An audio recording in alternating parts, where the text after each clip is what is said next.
Hey everyone, and welcome back to another video. And in this video, I'm going to show you how to add your company name onto QuickBooks Online. Now this video is going to be particularly useful for individuals. Let's say that you just got it started with using QuickBooks Online and you want to go ahead and add your company name to it. How do you actually go ahead about doing so? Now this video is going to be short, sweet, and simple, guys. There's not going to be a lot of steps involved. In order to do this, what you're first going to do is log on to QuickBooks.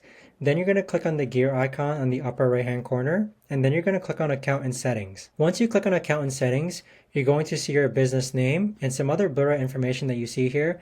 Go ahead and click on Edit where it says Business Name. So with your business name, this is going to be your public business name shown on sales forms and purchase orders, and it's also connected to the business network. This is where you will add your business name and then click on Save. But that right there, guys, is the best and easiest way that I know of to actually go ahead and add your business name to QuickBooks Online. If you guys know of a better or easier way to actually do this, let me know in the comments down below. I would love to know. Thanks so much for watching, everyone, and I'll see you guys all in the next video.